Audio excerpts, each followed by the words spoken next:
The Failed Painter Who Shaped History, Part 1. It begins with a painting. Not a war, not a speech, a simple watercolor of a quiet Viennese street, washed in soft winter light. You wouldn't recognize the name in the corner unless you leaned close. Hitler. Yes, before he became the face of a regime drenched in blood, before his name became a synonym for evil, Adolf Hitler was a young man with a paintbrush and a dream. But this is not a story of art fulfilled. This is the story of how a dream died, and how, in its place, something far darker was born.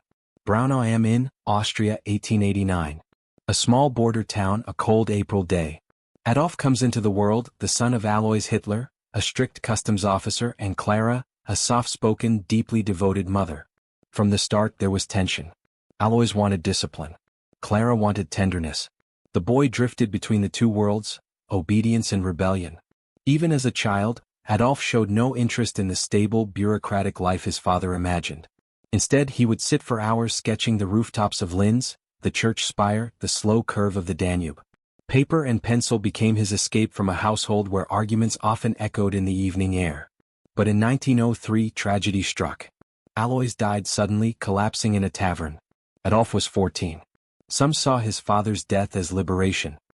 He saw it as both relief and the removal of the one figure who might have kept him tethered. In Linz, his art began to flourish, at least in his own mind. He devoured books on architecture, Gothic cathedrals, and the Renaissance masters.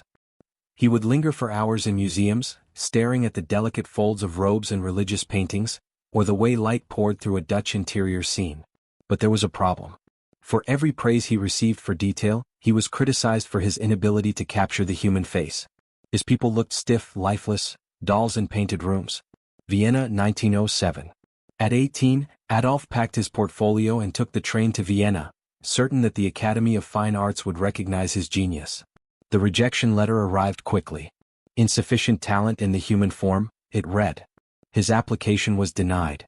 That autumn his mother fell gravely ill.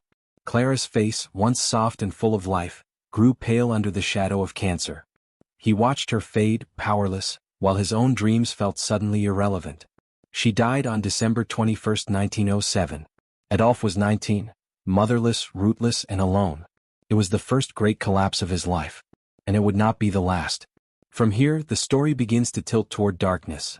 The second rejection from the Academy, the descent into poverty, the long winters in homeless shelters, and the quiet, burning resentment building inside him. The failed artist was becoming something else. Part 2.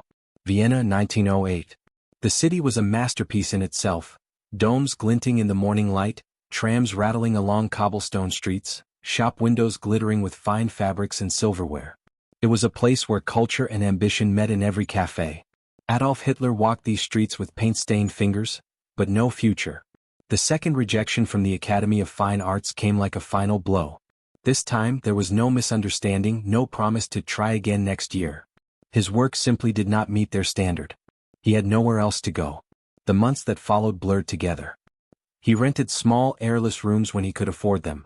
When he couldn't, he slept in shelters where the air reeked of damp wool and stale bread. To survive, he painted postcards, scenes of Vienna's grand buildings, and sold them to tourists for a few coins. Each one was a reminder of what he couldn't have. He could draw the walls of Vienna, but never enter its gilded artistic halls. In the cafes, he would sit with a sketchbook open, pretending to work while eavesdropping on conversations. Politicians debating the empire's future, men railing against the collapse of morals, others speaking in venom about Jews, immigrants, and the decay of culture. At first, these were just voices around him. But slowly their bitterness began to feel like his own. The more his art failed, the more the city seemed to turn its back on him, and he, in turn, began to turn against the city. By 1910, he was a regular at Vienna's flophouses, sprawling, echoing buildings where hundreds of the desperate shared soup and silence. He read obsessively in the shelter's library. German history, nationalist pamphlets, and pseudo-scientific theories on race and society. His imagination, once full of light and architecture, began to fill with a darker architecture, one of ideology, resentment, and destiny.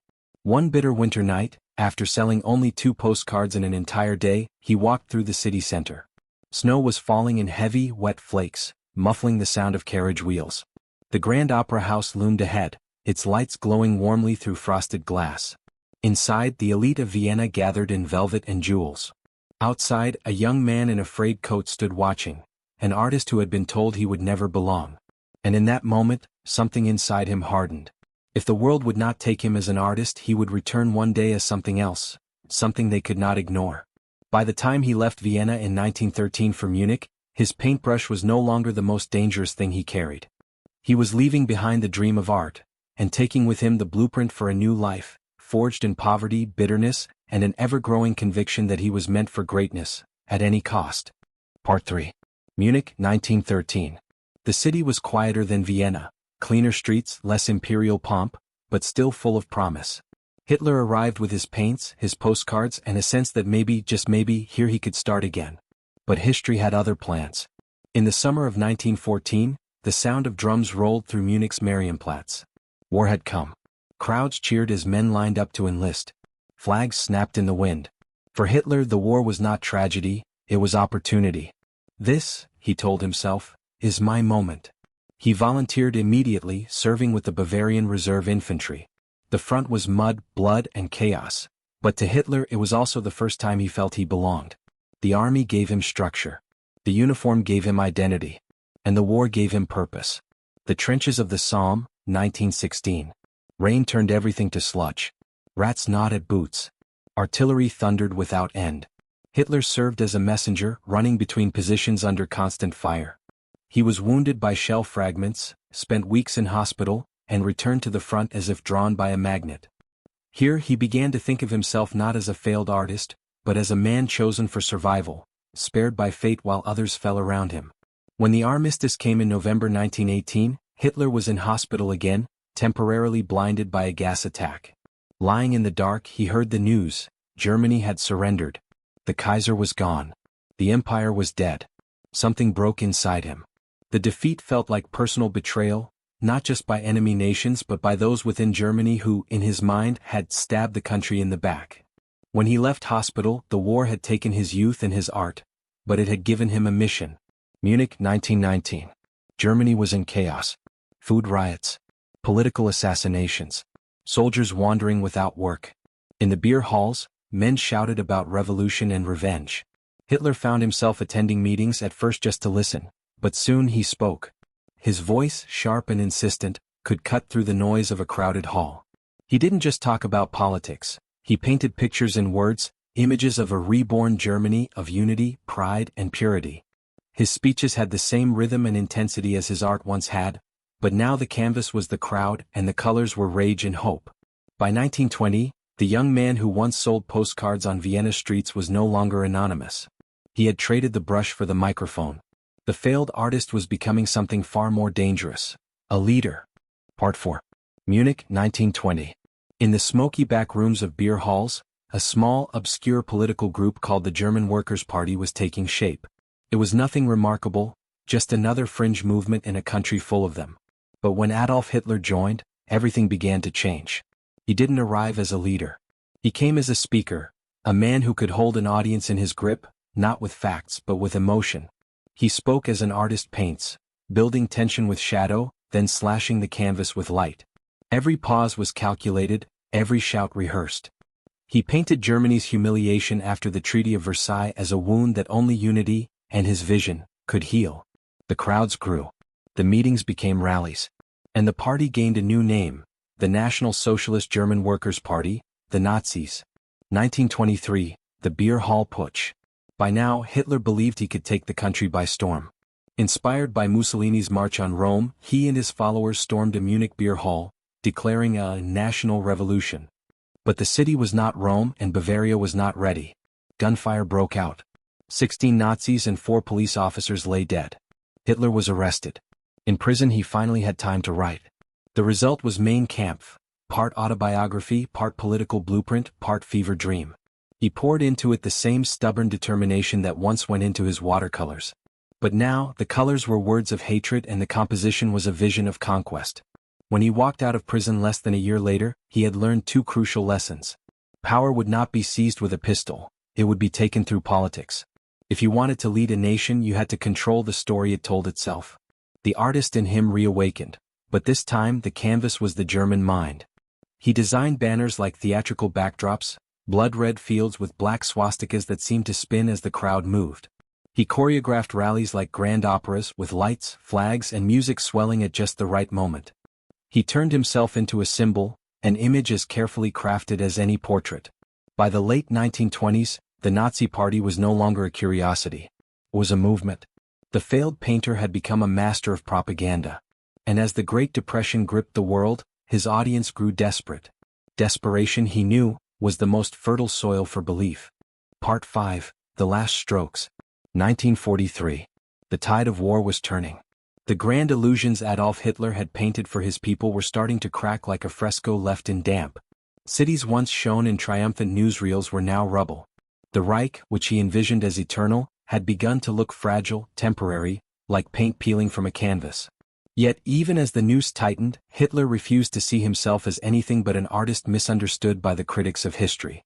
He surrounded himself with architectural plans for a Berlin that would never be built, sketches for monuments that would never rise. The war rooms became his final galleries, the maps his new landscapes, oceans of red arrows, black crosses and shaded territories, each stroke meaning life or death for thousands. The circle narrows. By 1944, the whispers of assassination reached his ears. Some of his own generals, once loyal, now plotted his removal. The July 20th plot nearly succeeded. The explosion in the Wolf's Lair ripped through his headquarters, killing 4 and wounding many, but Hitler emerged with torn trousers and a trembling hand. To him this was proof not of danger but of destiny. "If I cannot be the artist of the world," he told his staff, "then the world does not deserve my work." A world of smoke and silence. The bombs fell on German cities day and night. The once proud cultural centers, Munich, Hamburg, Dresden, were reduced to skeletons of stone. The galleries and museums he had looted across Europe, filled with masterpieces stolen from the hands of their owners, were hidden away in salt mines, tunnels and abandoned castles. He never spoke of the art again. Perhaps he knew the world would one day dig it up, brush off the dust, and remember the people he had tried to erase. Final part, Ashes on the Canvas. April 1945. Berlin was burning. The air above the Reich Chancellery was thick with smoke and the echo of Soviet artillery. In the bunker below, Hitler's world had shrunk to a series of concrete rooms lit by flickering bulbs. Eva Braun sat beside him, dressed in black. Maps still covered the walls, but there was no more red paint to spread, no more cities to claim. Outside, the empire collapsed block by block. On April 30th, in the dim light of his underground refuge, Adolf Hitler signed away his life. There were no speeches, no parades, only a final, private gesture. A pistol shot. Silence. Above, Berlin roared on. The legacy of a failed artist. When the smoke cleared and the war ended, the world found fragments, paintings, sketches, photographs, that told of the young man who once dreamed of art school. They were unremarkable, ordinary. And yet they became the starting point of a question that still haunts historians. What happens when the brush falls into the hands of someone who paints not with colors, but with lives?